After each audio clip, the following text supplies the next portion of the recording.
Pro-democracy protests in Hong Kong continued for the sixth straight day, with tens of thousands of people filling the streets.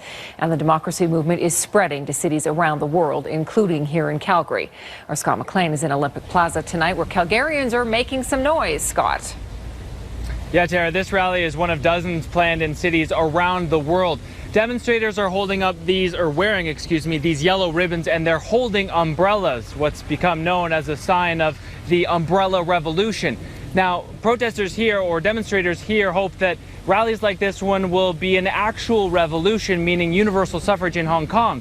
But right now, there are not very many reasons for optimism. We cannot even have our basic human rights of voting for our leaders. On the streets of Hong Kong, demonstrators are threatening to step up their protests and occupy government buildings if the chief executive doesn't step down. Democracy for Hong Kong! Go, Hong Kong, go! Around the world, in 65 other cities, including Calgary, supporters are getting behind the movement. Their message: Hong Kong needs your help. I just want everyone to know, this spirit of democracy, no matter which part of the world you belong to, is the spirit we need to fight for.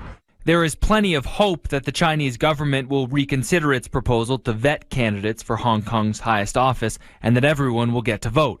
But hope doesn't exactly translate into optimism.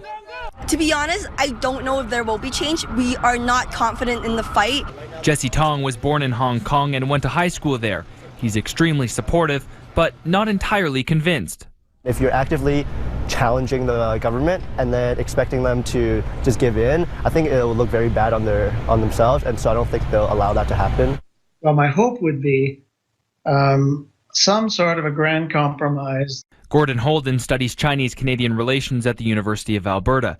Fearing Beijing is unlikely to give in, he hopes there's some middle ground the sides can agree on.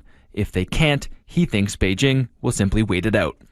My guess is they're playing for time, and they're hoping that the Hong Kong people and businesses, society will weary of the disruption and the economic side effects, and that the support will dwindle. And Tara, in Hong Kong, protesters are giving the chief executive until the end of tomorrow to step down, or they'll start occupying government buildings, which could lead to another round of confrontation with police because, of course, authorities are unlikely to let them in. One other thing to point out, and that's that we haven't heard very much from the government in Beijing, but Gordon Holden says they're watching very closely, possibly even rallies like this one. In fact, several people here earlier today told me that they wouldn't be surprised if the Chinese consulate in Calgary was keeping tabs on today's event. Tara. Interesting, Scott. Thank you. So many people here in BC are keeping a close eye on the ongoing protests in Hong Kong. The two cities have such a close relationship, with many people from here living there and vice versa. And as Renee Filipponi tells us, what happens there will have an impact here. Amid the pelting rain, chants for democracy can be heard. Today, the name Umbrella Revolution is literal. Maggie Lee shot this video. She was born in Hong Kong, raised in Vancouver, and then moved back. Why are we all standing up against our own government, or even our own police officers? And that's because we believe that something has changed. Protesters are demanding Beijing reverse a requirement that local election candidates be approved by mainland China. This is the scene from Sunday's protest. It's what turned Lee from an observer to an active demonstrator. That was at the point when we thought that even our kids are fighting for our future. Why aren't we? Since then, police have taken a light-handed approach to the protests. I wish I were in Hong Kong now. Hundreds turned up for a candlelight vigil at the Chinese consulate in Vancouver last night, hoping for the best. As long as the government remains sane, things will not get worse, because the Hong Kong students and Hong Kong citizens in general are very well organized and very sane and disciplined. Please support Hong Kong. These SFU students are trying to engage youth about their fight. Charlene Kwan has only been in Canada for a month. All of my friends are on the street and all of my classmates are reporting live. And then I feel so helpless because I can't do anything here, far, far away from Hong Kong. To help make up for it, she is sending home messages of support. Even though we are not with them physically, we are with them wholeheartedly, and the whole world is watching. Thousands of miles away, it's morning in Hong Kong, and today is China's National Day. Bigger crowds and louder demonstrations are expected. Renee Filipponi, CBC News, Vancouver. And the Asia Pacific Foundation reports that a survey of Hong Kong citizens identified just under 8% of households as having at least one Canadian citizen over the age of 18, and that a conservative estimate finds that there are 300,000 Canadians living in Hong Kong. National Day celebrations were held across China today, but in Hong Kong, site of days of pro-democracy protests, the mood was far from celebratory. The holiday marks the day China's Communist Party created the People's Republic. As a large China flag was raised next to a smaller one for Hong Kong, many people booed.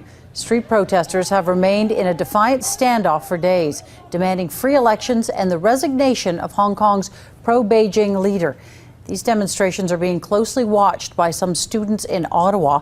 Some of them have just arrived from Hong Kong to study here in Canada. Simon Gardner reports. Here at the University of Ottawa, students from Hong Kong spent the day spreading awareness about the protests in their homeland. They're handing out these yellow ribbons, which they say signifies their support for democracy. The Hong Kong students set up a table at an already scheduled event promoting exchange programs. Cecilia Yao, who's studying English, arrived in Canada only a month ago. She says she's surprised by the huge protest in Hong Kong, but supports calls for fully democratic elections. And so this is what Hong Kong people is trying to fighting for, that we have the rights to elect our own leader. Andrew Kwai, a master's student at the University of Ottawa, has a more nuanced view. He was born in Ottawa but has many relatives in Hong Kong that he's communicating with. Kwai supports the students' right to protest but isn't sure he'd want to join them. He feels the situation is being portrayed as a struggle of good versus bad, when in fact lots of Hong Kong's older residents may support the position of the Chinese government. The older residents, this is what they grew up with. This is the system that they're accustomed to, and they don't see the need for change. And I don't know if that's being portrayed as much here in the Western media as maybe the truth is over there. Maninder Kalsi, a Hong Kong teacher, used to live in Ottawa working for Nortel.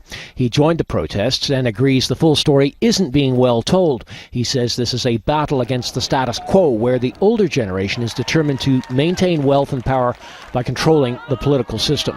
We have millions and millions of disenfranchised, 18 to 25 or 18 to 30-year-olds who just cannot succeed. And he puts much of the blame on China, which he says is far more repressive than people in the West realize. It is a frightening place, and they've done things there that are so powerful in terms of twisting people's minds and mentalities about what's going on, that they actually don't understand what the notion of democracy is. Simon Gardner, CBC News, Ottawa.